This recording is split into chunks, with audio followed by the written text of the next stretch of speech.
पंजाब और खैबर पख्तूनख्वा में फौज को तलब कर लिया गया है और यूं महसूस होता है कि अब हम बड़ी तेजी से इमरजेंसी की तरफ बढ़ रहे हैं, क्योंकि वफाकी काबीना के अंदर भी अब इमरजेंसी का जो ऑप्शन है उसको डिस्कस किया जा रहा है। और मुझे यूँ लगता है कि किसी वक्त भी पाकिस्तान के अंदर इमरजेंसी डिक्लेयर हो सकती है। मेरी इस ऑब्जर्वेशन की वजह क्या है, ये हम आपको आज के व्लॉग में बताएंगे। और यहाँ पे मैं एक प्रोटेस्ट भी करना चाहता हूँ, वो उस्मान डार साहब के लिए। उस्मान डार साहब के घर पे कल पुलिस ने अटैक किया और वहाँ पे उनकी तमाम गाड़ियाँ, उनकी तमाम अमलाक को नुकसान पहुँचाया गया। उनका जो दफ्तर था उसमें चीज़ें तोड़ फोड़ दी गई और वहाँ पे उनकी 75 साल की वालदा थी, उनको मिस हैंडल किया गया। तो उस्मान डार साहब जो है, इसमें कोई शक नहीं कि पीटीआई के बहुत बड़े वर्कर हैं, लेकिन अगर उन्हें गिरफ्तार करना है तो उनके घर की खवातीन के साथ ये सलूक नहीं होना चाहिए था। वहाँ पे क्या क्या हुआ उस्मान डार के घर में, ये भी मैं आपको आज के व्लॉग में बताऊंगा।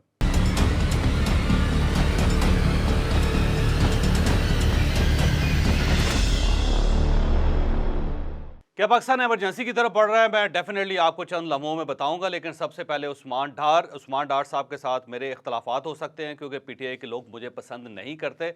उन सब का ख्याल ये है कि मैं उनका मुखालिफ हूँ, जबकि मैं उनका मुखालिफ नहीं हूँ। मैं सिर्फ उनको ये बताना चाह रहा हूँ कि आपका तरीक़ाकार ठीक नहीं है। लेकिन इसके बावजूद उस्मान डार साहब के घर के ऊपर कल पुलिस गई और पुलिस ने वहाँ पर जितनी तोड़ फोड़ की, ये मनाजर अब ज़ाहिर है आप स्क्रीन पर देख ही रहे हैं। मेरा दिल उस पर दुखा और मुझे महसूस हुआ कि इस तरह नहीं होना चाहिए था। अगर जुर्म उस्मान डार ने किया है तो उस्मान डार को गिरफ्तार होना चाहिए और डेफिनेटली होना चाहिए। पाकिस्तान में किसी शख्स को स्पेयर नहीं करना चाहिए। लेकिन उस्मान डार के जराइम में उनकी 75 साल की वालदा का क्या कसूर है? वो एक अलील खातून है, जिस तरह उनके साथ वहाँ पे सलूक किया गया, मेरा नहीं ख्याल कि पाकिस्तान में इस चीज़ की कोई गुंजाइश हो सकती है। वहाँ पे घर पे उनकी हमशीरा थी, जो उनकी हमशीरा के साथ सलूक किया गया वो भी नाकाबिले बयान है, और जो उनकी बेटी के साथ वहाँ पे जो सलूक किया गया वो भी नाकाबिले बर्दाश्त है। तो मेरा ख्याल ये है कि आपको लॉ एंड ऑर्डर, पंजाब हुकूमत को और पंजाब पुलिस को उसका ख्याल रखना चाहिए। किसी भी सरकारी इमारत पे हमला नहीं होना चाहिए। किसी शख्स की जान को, उसके माल को, उसकी इज्जत को हदफ नहीं बनाना चाहिए। ये बात दुरुस्त है, लेकिन इसका हरगिज़ ये मतलब नहीं है कि आप एक पॉलिटिकल वर्कर को गिरफ्तार करने के चक्कर में उसके घर में जाएं और वहाँ वो खुद मौजूद ही ना हो, घर के अंदर सिर्फ ख़वातीन हो और आप इस तरह दरवाजे तोड़ के अंदर सारी अमलाक को नुकसान पहुँचाएँ और उसके बाद जो ख़वातीन हैं घर की, उन सब के साथ बदसलूकी करें। मेरा नहीं ख्याल कि पाकिस्तान जैसे मुल्क में और एक इस्लामी जमहूरिया पाकिस्तान जैसे मुल्क में इस चीज़ की गुंजाइश हो सकती है। तो मैं आईजी पंजाब से दरख्वास्त करता हूँ कि आप गिरफ्तार ज़रूर करें, क्योंकि जिस शख्स ने भी पाकिस्तान की अमलाक को नुकसान पहुँचाया, जिसने भी जुर्म किया है, जिसने भी ज़्यादती की है, उसको गिरफ्तार होना चाहिए, उसे कैफ़रे किरदार तक पहुँचना चाहिए और उसको बाकायदा सज़ा दे के उसको एक इबरत की निशानी बनाना चाहिए। लेकिन इसका हरगिज़ ये मतलब नहीं है कि आप लोगों के घरों के ऊपर हमला शुरू कर दें, वहाँ पे ख़वातीन के साथ आप बदसलूकी करें, वहाँ लोगों की जो प्रॉपर्टी है, जो लोगों की जो अशिया हैं, उनको नुकसान पहुँचाएँ। इस चीज़ की इजाज़त नहीं होनी चाहिए। तो मेरी आईजी साहब से दरख्वास्त है कि आप वहाँ पे उस्मान डार के घर एक सीनियर पुलिस ऑफिसर को भिजवाएँ और जिन जिन लोगों ने ये सलूक किया, जिन जिन लोगों ने ये ज़्यादती की, उन सब के खिलाफ कार्रवाई करें, क्योंकि ये सरकार की सतह पे ये नहीं होना चाहिए। तो अब हम इमरजेंसी की तरफ आते हैं। पीटीआई वर्कर की तरफ से पंजाब के अंदर और खैबर पख्तूनख्वा के अंदर और इसके साथ सिंध के कुछ इलाकों और बलोचिस्तान के अंदर कार्रवाइयाँ जारी हैं। और इन कार्रवाइयों को अगर देखा जाए तो यूँ महसूस होता है कि पाकिस्तान में वो अनार्की स्टार्ट हो चुकी है, जिसका 20-25 साल पहले से अंदेशा जाहिर किया जा रहा था। आप अंदाज़ा नहीं कर सकते कि इस वक्त शहरों की हालत क्या है। लाहौर के अंदर क्या है, रावलपिंडी के अंदर क्या हालत है, गुजरांवाला में क्या हालत है, फिर पेशावर के अंदर क्या हालत है। पेशावर में रेडियो पाकिस्तान की इमारत को आग लगा दी लोगों ने। इसके साथ साथ कल रात आपने देखा होगा कि सवात का जो टूल प्लाजा है उसको आग लगा देगी। फिर सरकारी गाड़ियों को आग लगाई जा रही है, फिर सरकारी एहलकारों को फेंटा लगाया जा रहा है, उनको उनको मारा जा रहा है। लाहौर के अंदर इस वक्त सीनियर पुलिस एहलकार जो हैं वो ज़ख्मी पड़े हुए हैं। उसमें एक डीआईजी वो ज़ख्मी है, 4 एसएसपी ज़ख्मी हैं, 6 एसपी ज़ख्मी हैं और जो कांस्टेबल्स हैं और जो एसएचओज़ हैं उनकी तादाद तो गिनी नहीं जा सकती। और पेशावर के अंदर भी आपने देख लिया कि पेशावर के अंदर हजूम बाहर निकलता है, जहाँ पे उन्हें सरकारी इमारत नज़र आती है या कोई प्राइवेट गाड़ी नज़र आती है तो उसके ऊपर अटैक कर देता है। बलूचिस्तान के अंदर, कोयटा के अंदर भी आपने देखा होगा कि कुछ ऐसे मनाजर कोयटा से भी आ रहे हैं जो इंतहाई ख़तरनाक और नाकाबिले बर्दाश्त हैं। सेम इसी तरह आप रावलपिंडी के अंदर देख लें, कल फैज़ाबाद के अंदर धरना था और वहाँ पे जो कुछ हुआ वो भी आपके सामने है। इसके साथ साथ जो फ़ौजी अमलाक को नुकसान पहुँचाया जा रहा है वो भी नाकाबिले बर्दाश्त है। जिस तरह लाहौर के कोर कमांडर के घर लोग दाखिल हुए और वहाँ से बाकायदा लूट मार की गई। किसी ने मोर उठा लिया, किसी ने घर का जो पका हुआ सालन था वो उठा लिया, किसी ने वहाँ से पेप्सी की बोतल उठा ली, किसी ने वहाँ से पेंटिंग उठा ली, किसी ने वहाँ से वाज उठा लिए, किसी ने वहाँ से लैपटॉप उठा लिया, किसी ने वहाँ से बाकायदा सैलड उठा लिया जो सलाद खाने वाला होता है, किसी ने वहाँ से जराबें उठा ली, किसी ने वहाँ से पतलून उठा ली, किसी ने वहाँ से तौलिए उठा लिए। तो ऐसे लगता था जैसे ये एक मकबूजा बिल्डिंग है जिसके ऊपर बाहर से किसी दूसरी फौज ने हमला किया और वहाँ से लूटमार की जा रही है। और इसके बाद आपने पेशावर के मनाज़र भी देख लिए थे, वहाँ पे जो कोर कमांडर है उसके घर की तरफ तो जो पेशकदमी की गई, फिर फौजी एरिया के अंदर जो कुछ वहाँ पे करने की कोशिश की गई वो आपके सामने है। तो यूँ महसूस होता है कि हम अनार्की की तरफ बढ़ चुके हैं, बल्कि पहले कहा जाता था ना हम बढ़ रहे हैं, बढ़ने से मामलात आगे जा चुके हैं। और अब सवाल फिर वही पैदा होता है कि इस सारी सूरत हाल का ज़िम्मेदार कौन है?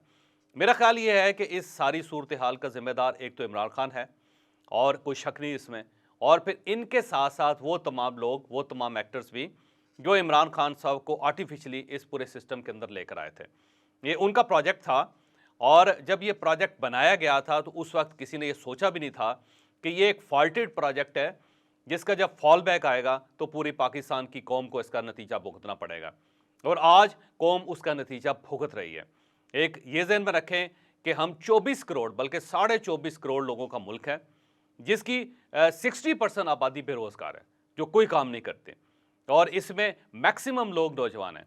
और ये नौजवान जो है इन सबको एक गाइड मिल गया और उस गाइड का नाम था इमरान खान।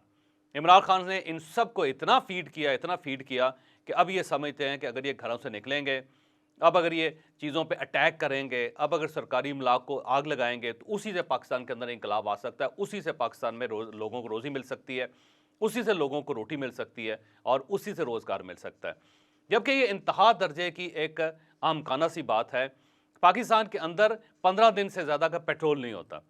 पाकिस्तान के अंदर बिजली की जो सूरत हाल है वो सब आपके सामने है। पाकिस्तान IMF के पास फंसा हुआ है। IMF की अगर किस्त नहीं आती तो पाकिस्तान डिफ़ॉल्ट कर जाएगा। पाकिस्तान में पानी की जो सूरत हाल है वो आपके सामने है। पाकिस्तान के अंदर जो लॉ एंड ऑर्डर है वो आपके सामने है। पाकिस्तान के अंदर जो इंडस्ट्री की सूरत हाल है वो आपके सामने है। पाकिस्तान के अंदर जो कॉलेज यूनिवर्सिटियों की सूरत हाल है वो आपके सामने है। तो अगर ये सूरत हाल लिंगर ऑन कर जाती है तो फिर उसके बाद पाकिस्तान कहाँ स्टैंड करेगा? पाकिस्तान एक न्यूक्लियर पावर है और किसी न्यूक्लियर पावर को दुनिया की कोई भी ताकत इस तरह अनअटेंडेड नहीं छोड़ सकते। तो मेरा ख्याल ये है कि एक बहुत बड़ी साजिश थी पाकिस्तान के खिलाफ, और ये साजिश 2017 में स्टार्ट हुई और 2017 में उस साजिश को बाकायदा पैम्पर करके, उसे बाकायदा फीड करके, उसे इतना मोटा और ताज़ा किया गया कि आज वो पाकिस्तान को तबाह कर रहे हैं। और इस सूरत हाल का ज़ाहिर है अब कोई मंतकी नतीजा तो निकलना है। अब आपके पास दो ही ऑप्शन है। एक ऑप्शन तो ये है कि लोगों को इस तरह गलियों के अंदर छोड़ दें, जो उनके सामने आता है वो उसको मार दें, या जो जो बिल्डिंग उनके सामने आती है उसको जला दें, या जो गाड़ी उनको नज़र आती है उसको आग लगा दें। ये दूसरा तरीका ये है कि उन सबको रोका जाए, और रोकने के लिए ज़ाहिर है आपको फोर्स चाहिए, और फोर्स इस वक्त आपको ज़ाहिर है पाकिस्तान के पास एक ही अफ़वाज पाकिस्तान। तो अब अफ़वाज पाकिस्तान को तैनात तो कर दिया गया है कुछ पंजाब के शहरों के अंदर, लेकिन अब सवाल ये है कि क्या ये एक आर्जी बंदोबस्त जो है क्या ये मुस्तकिल हो सकता है? मेरा ख्याल ये है कि सूरत हाल को डिफ्यूज़ करने के लिए एमरजेंसी लगाने का गवर्नमेंट ने फैसला कर लिया, और अब ये एमरजेंसी की तरफ हम तेज़ी से बढ़ रहे हैं, और किसी वक्त भी एमरजेंसी लगाई जा सकती है पाकिस्तान के अंदर, जिसके बाद ज़ाहिर है ये तमाम लोग जिन्होंने ये सब कुछ किया है इन सब लोगों को गिरफ़्तार किया जाएगा, और गिरफ़्तार करने के बाद इनको सज़ा सुनाई जाएगी। और मुझे यूँ भी महसूस होता है कि एमरजेंसी के फ़ौरन बाद स्पेशल कोर्ट्स भी बनाए जाएंगे, और उन कोर्ट्स में इन सब का ट्रायल चलेगा और उसमें लोगों को सज़ा भी दी जाएगी। और इसके साथ साथ एक फ़ैसला जो मुझे पता चला है वो ये है कि पीटीआई के वो तमाम लोग, पीटीआई के वो तमाम लीडर्स जिन्होंने इस सारी सूरत हाल को थोड़ा सा बढ़ावा दिया या ज़्यादा बढ़ावा दिया, जिनके ट्विटर अकाउंट से, जिनके फेसबुक अकाउंट से, जिनके यूट्यूब चैनल से लोगों को ये कहा गया कि उन सबको बाहर निकलना चाहिए, या जिन्होंने टेलीफोन करके अपने किसी दूसरे साथी से कहा कि आप लोगों को मोबिलाइज़ करें, उन सबको बाहर निकलना चाहिए, उन सब के ख़िलाफ़ भी एक ट्रायल शुरू होने वाला है। और ये ट्रायल जो है वो भी स्पीडी ट्रायल होगा और जो स्पेशल अदालतें बनाई जाएंगी उन अदालतों के अंदर ये मुकदमा चलेंगे। तो आने वाले दिन पाकिस्तान के लिए खौफनाक हैं। अब मैं सिर्फ दुआ कर सकता हूं कि अल्लाह ताला रहम करे इस मुल्क पे और यकीन करें कि इस मुल्क को, इतने खूबसूरत मुल्क को, जो दुनिया में सिर्फ 10 मुल्क हैं, आप हैरान होंगे कि दुनिया में सिर्फ 10 ऐसे मुल्क हैं कि जिनको कुदरत ने सब कुछ दे रखा है, जिनके पास समंदर है, जिनके पास सहरा है, जिनके पास मैदान है, जिनके पास दरिया हैं, जिनके पास जंगलात हैं, जिनके पास बर्फस्तान है, जिनके अंदर जज़ायर हैं, जिनके अंदर फसलें हैं, जिनके अंदर ग्लेशियर हैं और जिनके अंदर 30 बुलंद तरीन पहाड़ भी हैं जिनके अंदर। यानी कुदरत ने कोई ऐसी चीज़, कोई ऐसी कसर छोड़ी नहीं थी इस मुल्क के लिए। लेकिन आप बदकिस्मती देखिए कि हमने इस मुल्क को बर्बाद करके रख दिया। यानी यूँ महसूस होता है कि हम लोग इस मुल्क को डिज़र्व करते ही नहीं थे, लिहाजा हमने अपने हाथों से इस मुल्क को बर्बाद कर दिया। आज इसकी बर्बादी आपको सड़कों पे, गलियों में, बाज़ारों में, शाहराहों में, शहरों में और जलती हुई इमारतों में नज़र आ रही है। तो खुदा खौफी करें, अगर आपने इस मुल्क को मुल्क रहने देना है, अगर आपने इस मुल्क को चलने देना है, तो फिर डेफिनेटली एक नेशनल कंसेंसस की तरफ आएँ और नेशनल कंसेंसस के बाद मामलात को दुरुस्त करने की कोशिश करें।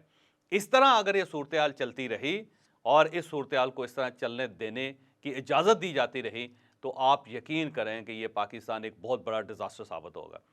आपको यूगोस्लाविया याद होना चाहिए कि जहाँ पे कोसोवो के अंदर, जहाँ पे सर्बिया के अंदर, जहाँ पे बोस्निया के अंदर लाखों की तादाद में लोगों की लाशें पड़ी हुई थे।